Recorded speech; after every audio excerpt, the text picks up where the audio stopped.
반갑습니다. 오늘이 12월 7일입니다. 오늘은 에스라 5장을 할 차례입니다.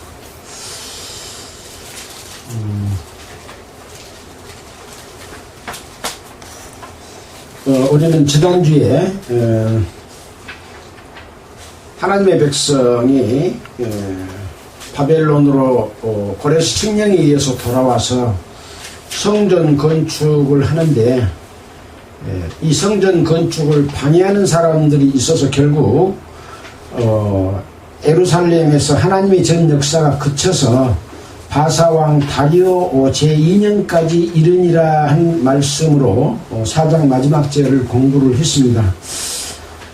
오늘 5장에서는 성전 건축을 다시 시작하는 내용부터 살펴보도록 하겠습니다. 에스라 5장 1절입니다. 선지자들 곧 선지자 학개와 id도의 손자 스가랴가 이스라엘 하나님의 이름을 받들어 유다와 예루살렘에 거하는 유다 사람들에게 애언하였더니, 좀 설명이 이렇게 길죠. 간단히 본다면 학개와 스가랴가 하나님의 이름을 받들어 유다와 예루살렘에 거하는 사람들에게 애언했다, 그런 내용이죠. 이에 스알디엘의 아들 수룹바벨과 요시다의 아들 예수아가, 여기도 수룹바벨과 예수아가 이러면 되는데 다른 설명이 있는 거죠. 일어나 예루살렘 하나님의 전 건축하기를 시작하며 하나님의 선지자들이 함께하여 돕더니, 그때에 강서편 총독 닷드네와 스달보스네와 그 동료가 다 나와 저희에게 이르되, 누가 너희를 명하여 이 전을 건축하고 이 성곽을 마치게 하였느냐 하고, 이렇게 성전 건축을 못마땅하게 생각하고 그것을 따지는 그런 강서편 사람들이 있었습니다. 그러니까 이제 수룹바벨과 예수아가 우리가 이 건축을 하는 자의 이름을 고하였으나 하나님이 유다 장로들을 돌아보셨으므로 저희가 능히 역사를 피하지 못하게 하고, 지금 서편 총독 닷드네와 스달보드네와 그 동료들이 와서 이렇게 방해하려고 하지만 하나님이 유다 장로들을 돌아보셨기 때문에 그들이 저희가 능히 역사를 피하지 못하게 했다. 하나님이 도와주신 것이죠. 그러니까 이제 이 사람들이 이 일을 다리오에게 구하고 그 답조가 오기를 기다렸더라 라고 하는 거죠. 성전 건축을 다시 시작했는데 이렇게 방해하는 일이 있었습니다. 24절에 뭐라고 했나요? 4장 24절에 하나님의 전 역사가 그쳐서 바사왕 다리오 제2년까지 이르렀다라고 하는 상황이니까 다리오 왕에게 조서를 올린 이 내용과 같은 시점인 거죠. 자, 그래서 6절에 강서편 총독 닷드네와 스달보드네와 그 동료 강서편 아비삭 사람이, 그러니까 이 사람들이 아비삭 사람들인 거죠. 다리오 왕에게 올린 글의 초본이 이러하니라. 이제 다리오 왕에게 지금 상황을 글로 써가지고 보낸 내용이 이러하다라는 내용입니다. 그 글에 일렀으되, 다리오 왕은 만안하옵소서. 만안, 가득 찰 만자, 아는 편안함, 편안이 가득하옵소서. 그런 이야기죠. 편안하옵소서. 왕께 아시게 하나이다. 무엇을? 우리가 유다도에 가서 지극히 크신 하나님의 전에 나아가 보온즉 전을 큰 돌로 세우며 벽에 나무를 얹고 부지런히 함으로 역사가 구선에서 형통하옵기로. 지난번에 반대했던 사람들도 이런 상황이 있었잖아요. 근데 이 사람들 역시 이제 그런 상황을 설명을 합니다. 우리가 그 장로들에게 물어보기를 누가 너희를 명하여 이 전을 건축하고 이 성곽을 마치게 하였느냐 하고, 또 우리가 그 두모구의 이름을 적어 왕에게 구하고자 하여 그 이름을 물어보니까, 그 두목이 요걸 지키한 두목이 누구냐 하고 물어보니까 저희는 누구겠습니까? 이 전을 건축하는 수룹바벨과 에수아와 함께하는 사람들이라고 할 수 있겠죠. 저희가 우리에게 대답하여 이르기를 우리는 천지의 하나님의 종이라 오랜 옛적에 건축되었던 것을 우리가 다시 건축하노라. 오랜 옛적에 건축되었던 그것을 다시 건축하고 있는 것이다. 이는 본래 이스라엘의 큰 왕이 완전히 건축한 것이었더니, 누가 건축했겠습니까? 예, 솔로몬 왕이 건축한 내용이 거기 관주로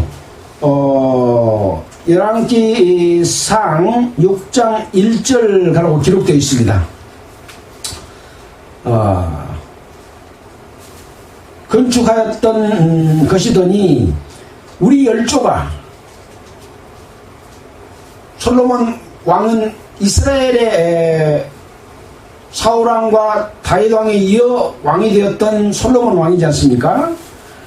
근데 그 솔로몬 왕이 우리 열조가 하늘에 계신 하나님을 격동케 하였으므로 하나님이 저희를 갈대아 사람 바벨론 왕 느부갓네살의 손에 붙이심에 저가 이 전을 헐며 이 백성을 사로잡아 바벨론으로 옮겨갔더니, 솔로몬 이후에 솔로몬의 죄로 인해서 북쪽 이스라엘과 남쪽 유다로 갈라졌고, 북쪽 이스라엘 왕의 역사가 20대 왕까지 갔나요? 또 유다 왕도 20대 왕까지 갔잖아요. 북쪽 이스라엘은 19대 왕 호시아까지 갔고, 남쪽은 20대 왕 시드기야까지 가서, 북쪽은 아수르의 포로 잡혀가고, 남쪽은 바벨론으로 포로 잡혀간 그 상황을 지금 요하야기에서 12절에 이렇게 말을 하고 있습니다. 바벨론으로 옮겼더니 바벨론 왕 고레스 원년에 고레스 왕이 조서를 내려 하나님의 전을 건축하게 하고, 이게 이제 고레스 칙령이죠. BC 538년인가요? 538년에 고레스 칙령이 내려진 거죠. 하나님의 전을 건축하게 하고, 또 느부갓네살의 살의 예루살렘 하나님의 전 속에서 금은 기명을 옮겨다가 바벨론 신당에 두었던 것을, 이것은 지금 열왕기하 24장 12절로 13절, 또 역기하 36장 7절에 보면 느부갓네살이 유다를 공격하고 이스라엘을 공격해서 그 전 속에 있는 금은 기명들을 전부 뺏어다가 바벨론으로 가지고 가서 바벨론 신당에 갖다 놨던 내용이 거기 기록이 되어 있습니다. 그 내용을 지금 간략하게 설명을 하고 있습니다. 그 신당에서 세운 총독 세스바살이라 이름한 자에게 내어주고 일러 가로되 너는 이 기명들을 가지고 가서 예루살렘 전에 두고 하나님의 전을 그 본처에 건축하라 하매, 이렇게 지금 이야기를 했기 때문에 이에 세스바살이 이르러 예루살렘에 하나님의 전 지대를 놓았고 그때로부터 지금까지 건축하여 오나 오히려 필요하지 못하였다 하였사오니, 왜 필요하지 못했나요? 중간에 반대한 사람들이 있어가지고 필요를 못했잖아요. 이제 이렇게 했다고 말을 하더라 하고 이제 강서편에 사는 총독 답드네와 스발도누네와 그 동료들이 지금 다리오 왕에게 올린 글의 초본에서 이렇게 지금 설명을 하는 내용입니다. 여기까지가 이렇게 말하더라. 물어보니까 그러니 이제 왕이 다리오 왕은 선히 여기시거든 바벨론에서 왕의 국고에 조사하여, 바벨론의 나라의 국고에 조사하여 과연 고레스 왕이 조서를 내려 하나님의 전을 예루살렘에 건축하라고 했는지 보시고 왕은 이 일에 대하여 왕의 기쁘신 뜻을 따라 우리에게 보이소서 말씀하십시오 라고 지금 이야기를 하고 있습니다. 그러니까 어떻게 보면 이 예루살렘 성전이 지어지는 것을 반대하고 있는데 하나님이 지금 그것을 막아서 폐하지 못하게, 역사를 폐하지 못하게 하기 때문에 다리오 왕에게 이 내용을 고해 가지고 지금 어떻게 이것을 중단했으면 하는 그런 취지로 지금 글의 초본을 작성해서 다리오 왕에게 올리고, 다리오 왕은 왕의 기쁜 대로 우리에게 보이소서 말씀해 주십시오, 그런 내용입니다. 자, 6장입니다. 이에 다리오 왕이 조서를 내려 서적 곡간 곧 바벨론에서 보물을 쌓아둔 곳에서 조사하게 하였더니, 지금 이 다리오 왕은 어느 나라 왕인가요? 파사, 페르시아의 왕이잖아요. 바벨론이 지금 페르시아의 점령하에 있는 그런 것이기 때문에 옛날 바벨론 왕에서 보물을 쌓아뒀던 그 창고에 가서 지금 조사하기 했다 그 말입니다. 메대도 앙메다궁에서 한 두루마리를 얻으니, 메대에는 지금 메데파사라고 하는 나라 이름이지 않습니까? 메대도 같이 협력을 해가지고 앙메다궁에서 한 두루마리를 얻으니 거기 기록하였으되 고레스 왕 원년에 조서를 내려 이르기를 예루살렘 하나님의 전에 대하여 이르노니 이 전 곧 제사 드리는 처소를 건축하되 지대를 견고히 쌓고 그 전에 고는 60규빗으로 광도 60규빗으로 하고 그 돌 세 켜에 새 나무 한 켜를 놓으라. 그 경비는 다 왕실에서 내리라. 지금 조사해 보니까 이 고레스 왕이 조서를 내려서 하나님의 전을 건축하도록 이렇게 했다 하는 내용이 이렇게 되어 있는데, 그 전에 높이와 또 넓이와 이런 것이 다 규정되어 있고 그 경비는 다 왕실에서 내리라고 했다고 하는 기록이 있다 라고 지금 살펴본 거죠.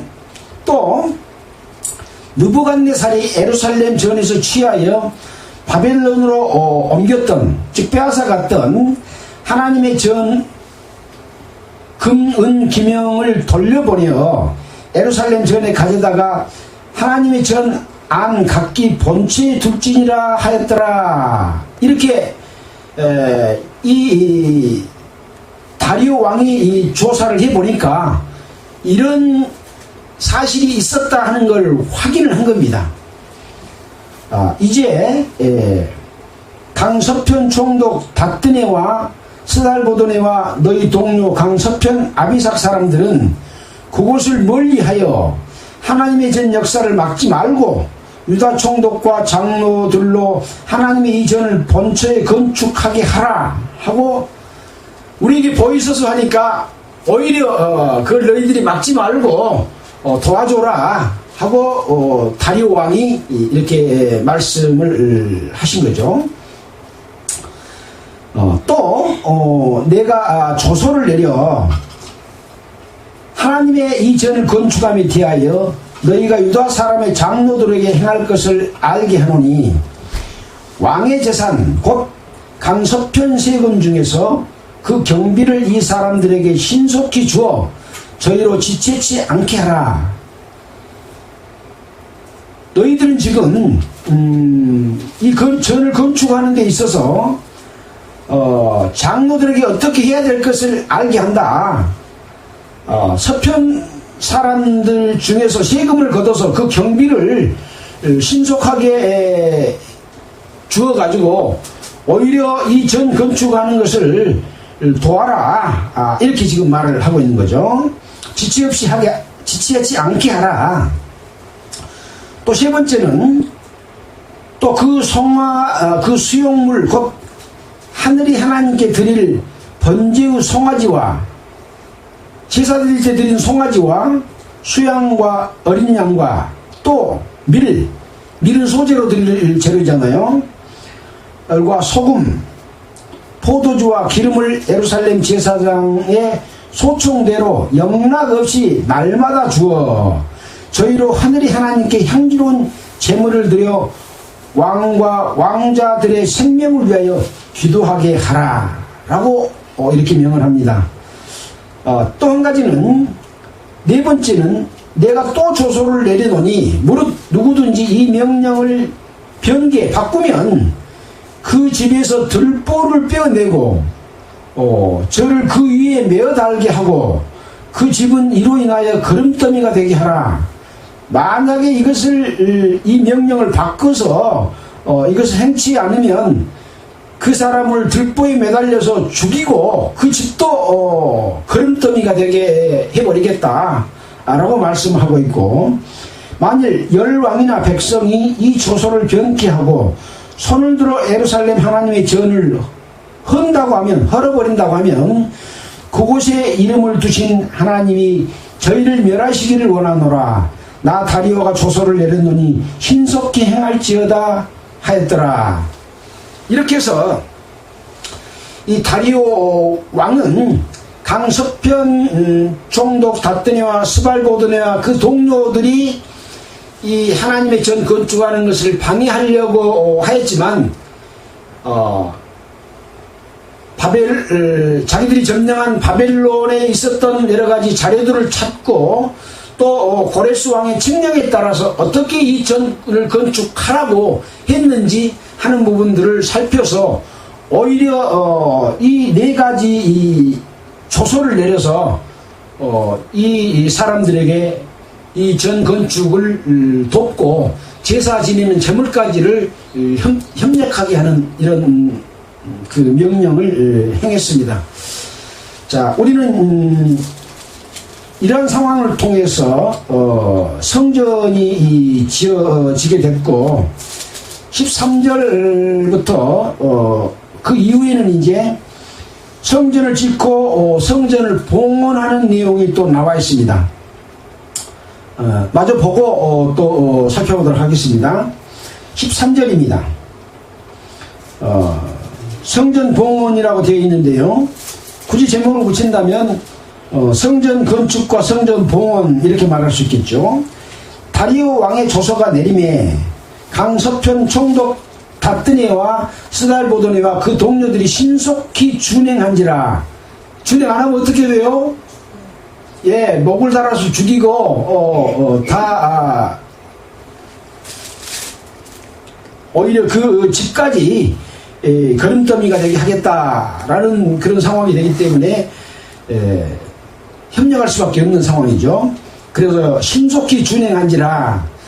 유다 사람의 장로들이 선지자 학개와 이또 손자 스가랴의 권면함으로 인하여, 지금 학개와 스가랴가 예언했다 하는 내용을 우리는 아까 5장 1절에서 살펴봤지 않습니까?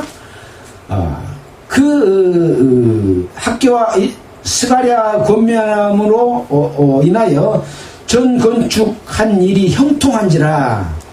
이스라엘 하나님의 명령과 바사왕 고레스와 다리오와 아닥사스다의 조서를 쫓아 전 건축하며 피력하되 다리오 왕 6년 아달월 3일의 전을 피력하니라. 이 전이 완성되었다라고 하는 것이죠. 실제 이 바사 왕, 페르시아 왕의 왕들이 하나님의 뜻과 명령과 지시하심과 그 마음을 일으킴으로 인해서 누구누구가 이렇게 돕게 됐나요?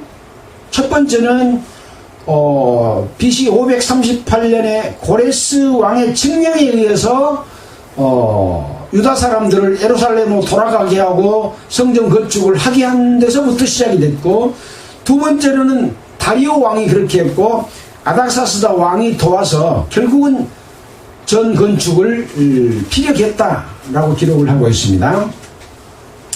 16절입니다. 이스라엘 자손과 제사장들과 레위 사람들과 기타 사로잡혔던 자의 자손이 즐거이 하나님의 전 봉헌식을 행하니. 자, 항상 우리는 성전을 건축하거나 보수하거나 수리하거나 깨끗하게 하는 이런 일을 하면은 무엇을 합니까? 그 다음에는 성전 봉헌식을 하고 봉헌식한 이후에는 거기에서 제사를 드리는 일을 했잖아요. 제사를 드린 다음에는 뭘 하던가요? 절기를 지키는 일을 해왔던 것이 이스라엘 역사 속에서 우리는 여러 번 살펴왔던 내용입니다. 이것이 이스라엘 역사의 전체를 말하자면 요약하고 있는 그런 상황인 거죠. 마찬가지로 지금 그런 일들이 지금 바벨론으로 쫓겨갔다가 다시 돌아온 유다 나라 사람들을 통해서 그것이 이루어지고 있는 그런 상황이다 하는 것을 우리는 지금 지켜보고 있는 겁니다.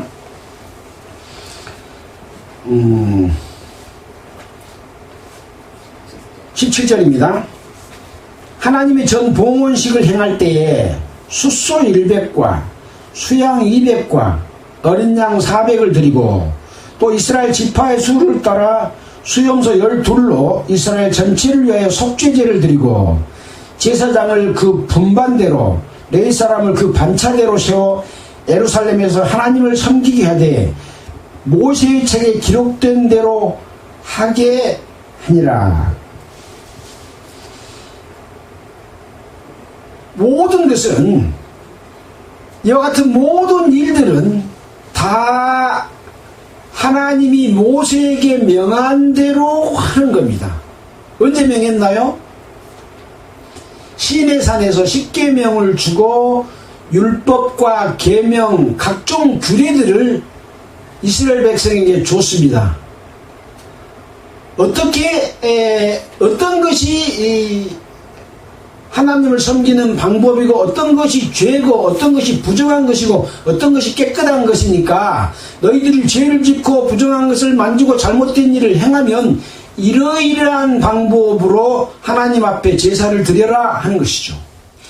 이것은 이스라엘 백성들에게 율법을 줌으로 말미암아 그 율법으로 죽이고자 하는, 죄를 삼아서 죽이고자 함이 아니라 그 죄로부터 벗어나서 하나님과 어떻게 함께 살 수 있는지, 영생할 수 있는지, 그 축복의 길을 주신 것이라고 할 수 있는 것이죠. 그래서 율법은 하나님의 백성을 살 길로 인도해 주는 그 방법입니다. 그래서 여기 말씀한 대로 각종 소와 양과 염소 이런 것들을 드리는 것은 전부 우리가 레위기에서 제사법에서 배웠던 그런 제사의 방법대로 하고 있는 것이고, 또 그 일을 맡은 그 제사를 드리는 사람들에 대해서도 위에 보면 이스라엘 자손과 제사장과 레위 사람과 기타 사로잡혔던 자의 자손이 즐거이 하나님의 전의 봉헌식에 참여하게 된 거죠. 혈통으로 이스라엘 백성들뿐만 아니라 아브람과의 언약 속에서 이스라엘 백성들이 되는 조건이 할례지 않습니까? 할례는 이스라엘 혈통적인 사람들만 할례를 행한 것이 아니라 이방인들이나 종들도 함께하고 있는 자들이면 다 할례를 행할 수 있는 그런 사람들인 거죠. 그래서 유대인이나 헬라인이나 어떤 이방인들과 상관없이 모두 다 바벨론으로 붙잡혀 갔다가 또는 아수르로 붙잡혀 갔다가 되돌아와서 하나님의 전이 건축되면 거기에 참여할 수 있는 사람들인 거죠. 그동안에 하나님의 백성으로서 구원받은 모든 사람들이라고 할 수 있는 겁니다. 그래서 그들이 그동안에 잘못된 삶을 살았어. 하나님의 방법대로 살지 않고 자기 생각과 자기 욕심에 따라서 보이지 않는 하나님의 능력을 잊어버리고 내가 어떤 노력과 내 방법으로 하면 하나님이 좋아할 것이라고 예배를 드렸다, 이런 이야기죠. 그것이 바로 우상입니다. 눈에 보이는 것을 만들어 놓고 그것을 믿는 거죠. 그것에 의해서 또 우리 훌륭한 우리 종교 지도자님에 의해서 우리 교회가 유지되고 있다, 이 지도자님이 없으면 안 된다 하는 것도 우상이죠. 그런 방법으로 했던 모든 것들로 인해서 누구의 포로가 돼요? 마귀의 포로가 되었던 자들이 돌아와서 지금 하나님 앞에 예배드리기 위한 부서진 성전을 다시 재건하고 다시 지금 제사 드리는 그 결례를 행하고 있는 것이다 라고 하는 것이죠. 그럴 때는 반드시 제사장들도 그 역할을 할 수 있는 자만 하는 거죠. 제사장은 누구의 자손만 할 수 있나요? 아론의 자손만 대제사장과 제사장을 할 수 있는 것이죠. 그 다음에 그 제사의 각종 역할과 일들도 레위 사람들이 하는데, 레위 사람들의 하는 역할, 무라리 자손과 고핫 자손과 또 누구 자손입니까? 이 자손들도 각기 맡은 역할과 임무가 달라요. 그 맡은 임무대로 이 일을 해야 되고 그 반차 순서에 따라서 해야 된다 라고 하는 것이 이미 우리는 출애굽기, 레위기, 민수기를 통해서 다 확인했던 내용입니다. 지금 그럼 교회 시대 때는 누가 그걸 하나요? 베드로전서에 보면 너희는 왕같은 제사장이다 라고 하는 거죠. 그래서 왕도 되고 제사장도 되는 거예요. 제사장도 역할을 할 수 있고 레위인 역할도 구원받은 성도는 다 할 수 있어요. 할 수 없는 자는 누굽니까? 구원받지 못한 자는 거기에 참여해서는 안 되고 그 일을 할 수 있는 사람도 아닌 거죠. 그래서 구원받아서 하나님의 자녀로 태어나는 것이 제일 중요한 겁니다. 태어나지 않으면 신앙생활 자체가 아직 시작이 안 된 겁니다. 그래서 우리는 또 예수 그리스도의 복음을 전해서 하나님의 자녀로 태어나는 게 하는 일도 우리가 소홀히 해서는 안 된다. 우리가 그동안에 쭉 살펴본 내용들은 하나님의 백성이 어떻게 하나님의 뜻대로 사는가를 중심으로 출애굽기, 레위기, 민수기, 신명기도부터 지금 에스라까지 왔습니다. 언제가 하나님의 백성으로 시작됐나요? 출애굽입니다. 6월절 어린 양으로 말미암아 애굽에서부터 구원받고 하나님의 백성으로 홍해에서 세례를 받고 또 시내산에서 하나님의 명령을 받아서 살아가는 것입니다. 구원받은 하나님의 백성이 세례받고 성경 말씀대로 살아가는 것과 같은 것이죠. 네. 자, 이렇게 봉헌식을 행했고 19절에 보면 이제 유월절을 행하는 내용이 나와 있습니다. 자, 보겠습니다. 19절. 사로잡혔던 자의 자손이 정월 14일에 유월절을 지키되, 이 유월절이라고 하는 것이 이스라엘의 가장 큰 대명절입니다. 유월절이 뭐라 그랬나요? 어린 양을 잡아서 문설주와 인방에 발라가지고 그 안에 있는 사람들은 하나도 죽지 않았는데 밖에 있는 사람들과 짐승들까지도 첫 새끼들은 다 죽었잖아요. 첫 새끼라고 하는 것은 하나님의 약속이 이어진다, 계승된다라고 하는 것을 의미하는 것이기 때문에 이 하나님의 백성으로서 구원받아서 그 구원이 이어져 나갈 것을 지금 말하는 것이 바로 구원받은 것이 유월절이라고 하는 거죠. 유월절하고 그 다음 절기가 무엇인가요? 무교절이죠. 왜 무교절이 연결이 된지 압니까? 6월절하고 무교절은 붙었습니다. 왜 그러나요? 6월절로 죄 없이 함을 받았어요. 예수 그리스도로 말미암아 죄 없이 함을 받았으면 무교절이라는 것은 누룩 없는 떡, 죄 없는 삶을 의미하기 때문에 구원받은 하나님의 백성은 죄 없이 살아야 된다라고 하는 거죠. 유교병은 고소하고 맛있어요. 죄는 고소하고 맛있어. 근데 이 죄를 짓지 않는 삶은 누룩 없는 떡을 먹은 것처럼 밋밋한 삶이지만 그것이 바로 하나님의 백성으로서의 자격을 유지하는 조건이기 때문에 반드시 무교절을 지켜야 되고, 무교절을 지키지 않으면 어쩌나요? 하나님의 백성에서 떨어져요. 제하양을 당하게 돼요. 그래서 내가 거룩하니 너희도 거룩하라고 하는 하나님의 뜻은 거룩하지 않는 자들하고는 나는 함께하지 않겠다고 하는 것이죠. 이것이 교회를 이루어가는 하나님의 뜻입니다. 그래서 에베소서에 보면 교회를 택한 이유는 교회를 거룩히 해서 하나님이 함께 하겠다라고 하는 것이 에베소의 내용이기도 합니다. 그래서 구약 성경의 이런 역사와 신약 성경의 역사는 같은 것이다 라고 하는 것이죠. 자, 그래서 정월 14일에 6월절 날을 기념하고 이스라엘 백성들이 1년 동안에 지은 죄를 이 6월절 날 온 백성의 죄를 다 다시 한번 속죄함을 받는 겁니다. 왜 그러나요? 제사는 제사 지내기 전까지 지은 죄를 용서해요. 그 다음에 지은 죄는 그 다음에 또 다시 제사를 지내야 되는 거예요. 그래서 1년 동안에 지은 죄를 다시 용서를 받는 게 6월절 날인 거예요. 물론 삶 속에서 잘못하면 아침에도 제사 지내고 저녁에도 제사 지내고 늘 정결케 하는 일을 해야 됩니다. 그래야 죄 없이 하나님과 함께 살 수 있으니까요. 그러나 그렇게 못한 온 백성의 죄에 대해서 6월절 날 대속죄를 하는 거죠. 자, 그런 제사를 지금 드린 겁니다. 6월절을 지키되 제사장들과 레위 사람들이 일제히 몸을 정결케 하여 다 정결케 하매 사로잡혔던 자의 모든 자손과 자기 형제 제사장들과 자기를 위하여 6월절 양을 잡으니, 대제사장이나 제사장이나 여기 종사하는 레위 사람들도 먼저 자기 죄를 속해야 제물의 피를 가지고 지성소에 들어가서 제사를 지낼 수가 있어요. 법이 그래요. 법이 죄가 있는 상태에서 죄의 용서를 받지 못하고 지성소에 가서 대제사장이 그 단위의 피를 뿌리면 그 안에서 즉사해버려, 바로 죽어버려요. 왜?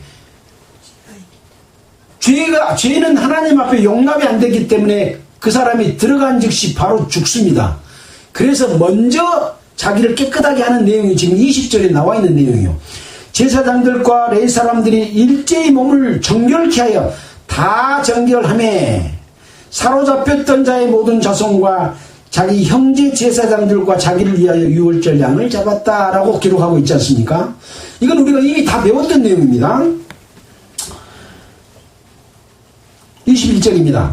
사로잡혔던 자가 돌아온 이스라엘 자손과 무릇 스스로 구별하여 자기 땅 이방 사람의 더러운 것을 버리고, 반드시 그동안에 잘못된 더러운 것들을 버려야 되는 거죠.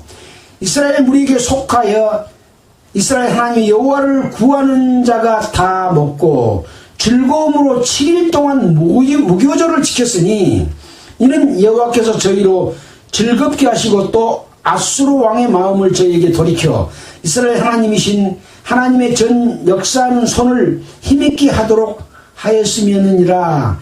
이렇게 성전을 짓고 봉헌하고 6월절 제사를 드리고 무교절을 지키는 이런 절기를 지키는 것은 다 하나님께서 도와주셨기 때문에 있었던 일이다라는 것이죠. 이스라엘 백성 스스로가 자기 힘으로 할 수 있는 것은 아무것도 없습니다. 그 제사의 법을 따라서 지키는 것 외에는 할 것이 없는 거죠. 자기 능력으로 되는 것이 아니기 때문에 그렇습니다. 자, 그래서 우리는 이 하나님께서 함께 하시고 도와줌으로 말미암아 이스라엘 백성들이 이렇게 성전을 다시 건축하고 하나님의 백성으로서의 올바른 삶을 사는 것이죠. 그것은 바로 유월절과 무교절과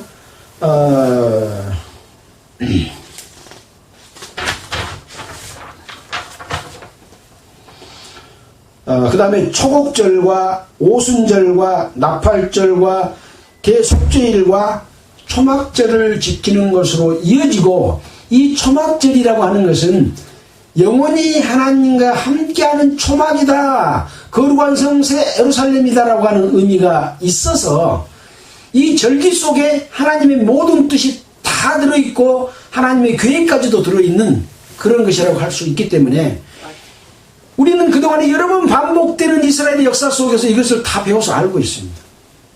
또 어떻게 하는 것이 하나님의 뜻에 따라서 사는 것인지를 알고 있는 거죠. 현재 예수를 믿고 하나님의 백성이 된 각각의 지파, 말하자면 그 여러 종류의 파들과 교회들이 이런 하나님의 뜻을 정말 올바로 알고 하나님의 뜻을 따라서 제사 드리는 것과 마찬가지로 예배 드리는 교회가 어디가 있는가라고 하는 것이 정말 귀하다고 할 수 있는 것이죠. 그렇게 본다면 우리는 너무 하나님 앞에 감사하고 우리가 하나님의 뜻을 따라서 전도하고 또 하나님의 뜻에 따라서 살 수 있도록 함께하고 또 이것을 모르는 사람들에게 전해야 될 의무가 있는데 그 역할을 다하지 못하는 안타까움을 늘 가지고 있는 것이죠. 자, 오늘 이 내용을 살펴보면서 아까 예루살렘 큰 왕이 이스라엘 큰 왕이 건축했다 하는 이 솔로몬이 전 건축한 것과 왜 솔로몬이 하나님의 뜻을 거역함으로 말미암아 유다와 이스라엘로 나뉘고 이 19대 20대 왕을 거쳐오면서 수많은 잘못들을 저질러 왔고 바벨론과 아수리의 포로 잡혀가게 됐는지 그 근본을 한번 살펴보고 마치도록 하겠습니다. 열왕기상 6장 한번 보도록 하겠습니다. 열왕기상 6장입니다.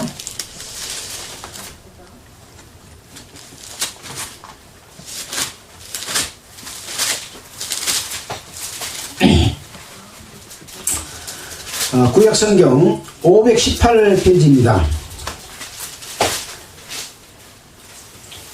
이스라엘 자손이 애굽 땅에서 나온 지 480년이요. 솔로몬이 이스라엘 왕이 된 지 4년 12월. 12월이란 건 유대 달력으로 2월달을 의미합니다. 우리 달력으로는 4월에서 5월에 해당된다고 합니다. 12월 곧 2월에 솔로몬이 여호와를 위하여 전건축하기를 시작하였더라. 이것이 역사적으로 보면 BC 966년이라고 합니다. 하였더라. 솔로몬 왕이 여호와를 위하여 건축한 전은 장이 60규빗이요 광이 20규빗이요 고가 30규빗이며, 이것은 어느 정도 높이냐면 장이 27m, 광이 9m, 높이가 13m, 약 74평 정도 되는 그런 건물입니다. 전의 송수 앞 낭실의 장은 전의 광과 같이 20규빗이요 그 광은 전 앞에서부터 10규빗이며 전을 위하여 붙박이 교창을 내고 또 전의 벽 성소와 지성소의 벽에 연접하여 돌아가며 다락들을 건축하되 다락마다 돌아가며 골방들을 만들었으니 하층 다락은 어떻고 3층 다락은 어쩌고 또 중층 다락은 어떻고 이런 내용들이 쭉 기록이 되어 있고, 7절에 이 전은 건축할 때 돌을 뜨는 곳에서 치석하고 가져다가 건축하였으므로 건축하는 동안에 전 속에서는 방막이나 도끼나 모든 철 연장 소리가 들리지 아니하였으며, 중층 골방문은 전 오른편에 있는데 나사 모양 사닥다리로 말미암아 하층에서 중층이 오르고 중층에서는 제3층이 오르게 하였더라. 전의 건축이 마치니라. 그전은 백양목 석가래와 널판으로 덮었고 온천으로 돌아가며 고가 5규빗 되는 다락방을 건축하되 백양목 들보로 전에 연접하게 하였더라. 이렇게 전 건축을 했는데 어떻게 했다 하는 내용을 자세히 기록하고 있잖아요. 자, 이렇게 전 건축이 끝났는데 11절에 여호와께서 솔로몬에게 나타나서 말씀을 하십니다. 뭐라고 말씀하시냐? 네가 이제 이 전을 건축하니 네가 만일 내 법도를 따르며 내 율례를 행하며 나의 모든 계명을 지켜 그대로 행하면 내가 네 아비 다윗에게 한 말을 너에게 확실히 이룰 것이요 내가 또한 이스라엘 자손 가운데 거하며 내 백성 이스라엘을 버리지 아니하리라 하셨더라. 성전 건축이 끝나면 끝난 게 아닙니다. 성전 건축이 됐으면 그 성전 건축한 속에서 하나님의 법도와 율례를 따라서 모든 계명을 지켜서 행해야만이 다윗에게 축복한 축복을 네한테 다 이루어지게 하겠다. 그리고 내가 너희들과 함께 하겠다. 내 백성을 버리지 않겠다 라고 하는 거죠. 안 하면 함께하지 않고 버리겠다. 반드시 조건으로 하나님께서는 약속을 하셨습니다. 조건이 없는 약속이 있던가요? 구원에는 어떤 조건이 있나요? 회개하지 않으면 구원받지 못하는 조건이 있습니다. 돌이켜야 돼요. 돌이키려면 하나님의 능력이 있으시고 하나님께서 지금도 역사하시고 존재하시고 내가 죄가 있으면 지옥 가서 형벌 받는다는 것을 알므로 말미암아 하나님 앞에 굴복되어야만이 회개하고 돌이킬 수 있는 것이거든요. 하나님이 있다는 걸 알지 못하면 회개 자체가 없어요. 그래서 첫 순서는 하나님이 계신 걸 알고 하나님의 능력을 알고 하나님이 죄를 용납한다지 않는 것을 알고 내가 죄인인 것을 알 때 꼬꾸라지는 것이 회개입니다. 이것이 없이는 구원을 받을 수가 없는 것과 마찬가지인 거죠. 자, 이렇게 조건부 약속을 했는데 솔로몬은 이스라엘 역대 왕 중에 가장 지혜로운 왕이고 전쟁 없이도 이웃 나라들을 다 이스라엘에게 복종케 하여서 금과 은과 보물들을 가지고 오고 저 이디오피아에 있는 시바 여왕도 수많은 금은 보화를 가지고 와서 나한테 한 소원이 있는데 아들을 하나 달라 해가지고 구스 이디오피아의 그 후손 그 흑인들이 솔로몬의 후예다라고 해가지고 비행기로 예루살렘으로 태하고 왔던 역사가 있었지 않습니까? 그런 일이 있었던 이 솔로몬 왕인데 이 왕이 나이 많아 자기가 쾌락을 위해서 처와 첩을 1000명을 둔 까닭에 나중에 그 처와 첩들의 말을 듣고 이방신을 섬기게 되는 내용이 나와 있는 거죠. 자, 그거 한번 보도록 하겠습니다.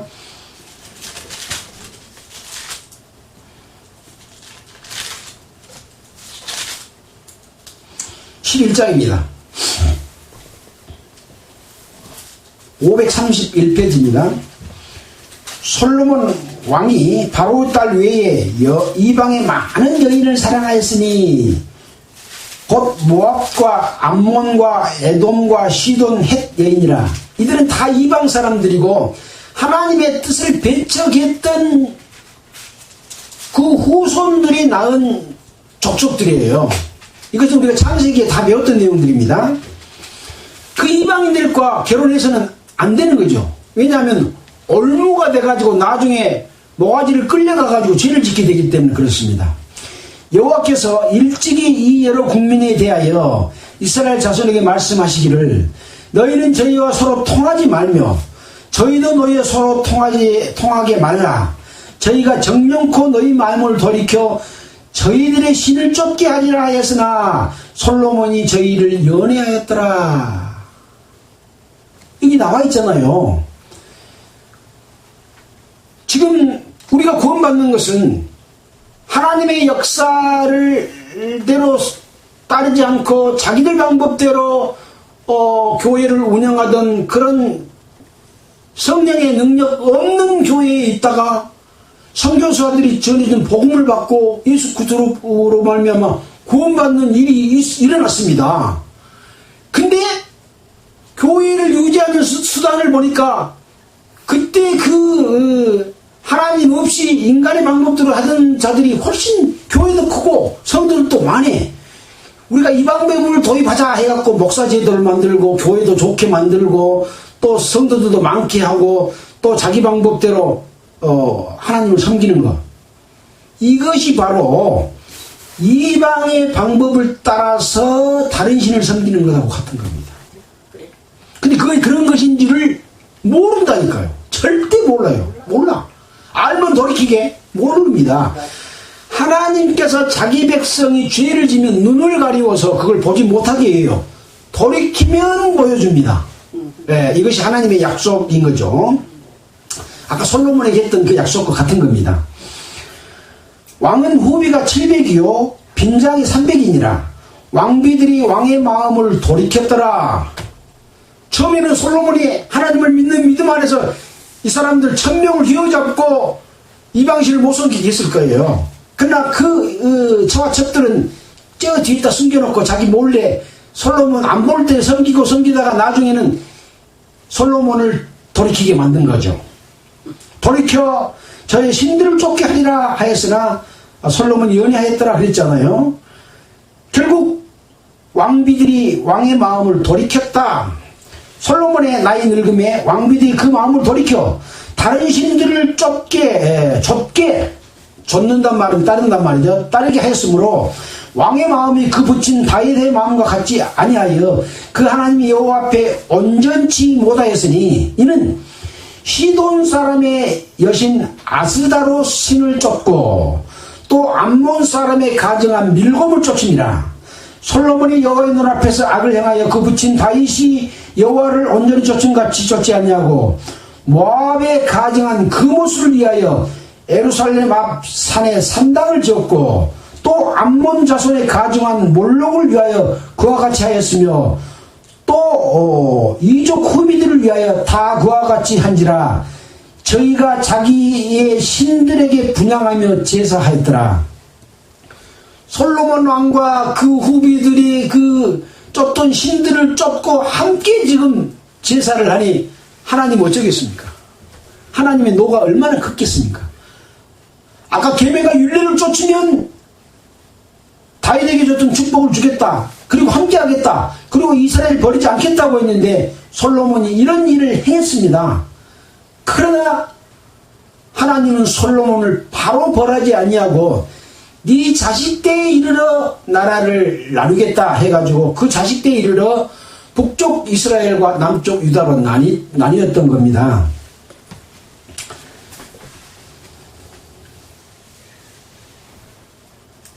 그런 내용이 지금 11절부터 13절까지 그런 내용이 기록되어 있습니다. 자, 그래서 이와 같은 죄를 지었고 그 아들들로 말미암아 그 이스라엘 그 좁은 강원도밖에 안 된 땅이 남북으로 나뉘었어요. 대한민국이 남북으로 나눠서 북한과 남하로 나눠졌기 남북으로 나눠가지고 북쪽 왕은 첫째 왕이 누굽니까?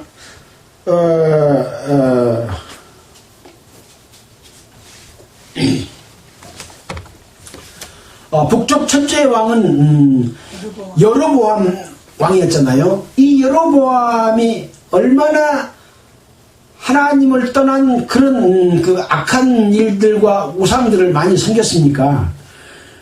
유다나라 르호보암도 역시 하나님을 떠나서 악한 일을 저질렀습니다. 그러나 북쪽보다는 좀 덜 했죠. 그래서 하나님께서는 이 유다를 통해서 다윗과 약속하신 언약 한 등불을 꺼지지 않게 하겠다 하고 유다나라의 역사가 지금 우리가 공부한 이 역대하로 이어지면서 에스라까지 이어져 왔던 그 내용들을 우리는 지금 살펴보고 있는 거죠.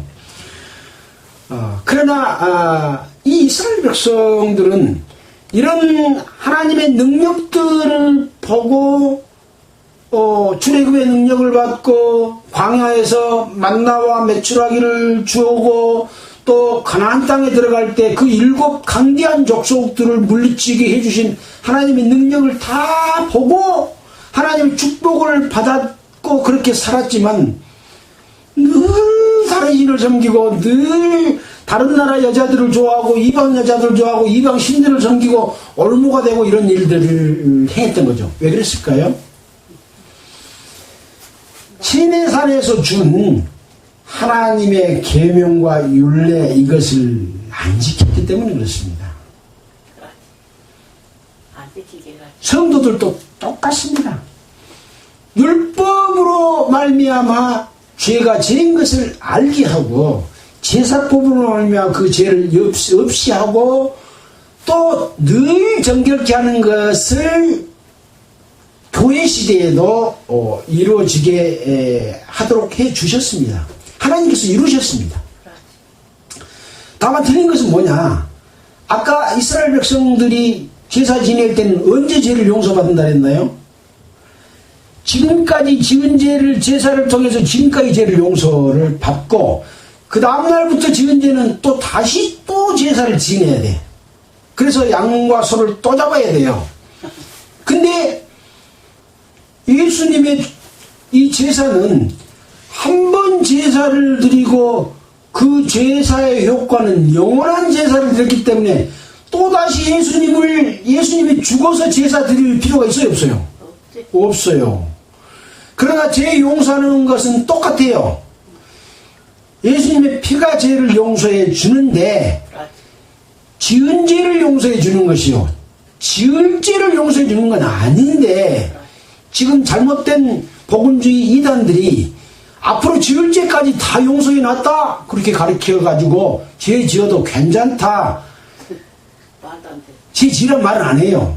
그러나 속으로 또 지그들끼리는 죄 지어도 천국 간다 하나님 축복 받는다 그렇게 알고 있다니까요. 근데 그게 잘못입니다. 반드시 죄를 지으면 이스라엘 백성이 정결례를 행한 것처럼 예수 그리스도 앞에 나아가서 돌이켜 정결례를 통한 예수님의 능력을 힘입어야 다시 회복이 돼요. 이것이 정결례입니다. 그래서 예수님은 하나님의 우편에 지금 계세요. 하나님의 우편에서 우리를 위하여 늘 간구하고 계신다고 성경에 기록해 놓고 있습니다. 그래서 구원받은 성도들도 나쁜 생각도 할 수 있고 하나님의 방법이 아닌 방법으로 예배 드릴 수도 있고 잘못할 수 있습니다. 또 심지어는 큰 죄, 작은 죄도 지을 수 있습니다. 그러나 돌이키지 않고 반복해서 죄를 지으면 사울이 그 하나님 앞에 죄를 지음으로 말미암아 악한 영을 그 속에 두어서 돌이키도 못하게 만들어버리는 하나님의 손에 빠져들어가는 그런 일을 당할 수도 있어요. 그러나 돌이켜 회개하면 하나님은 반드시 용서해 주십니다.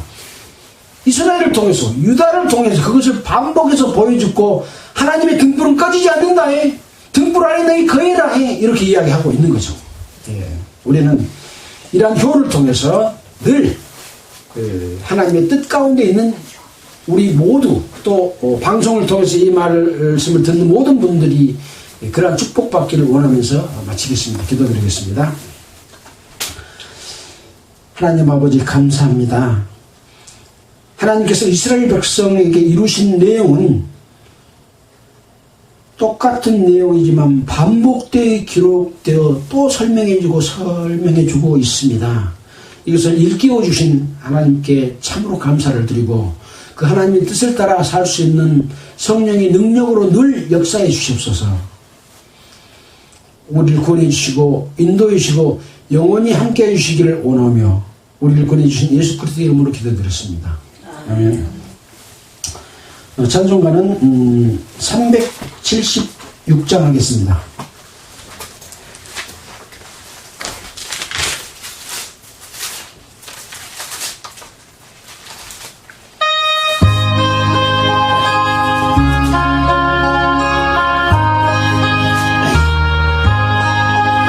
내 평생 소원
네, 마치겠습니다. 수고하셨습니다.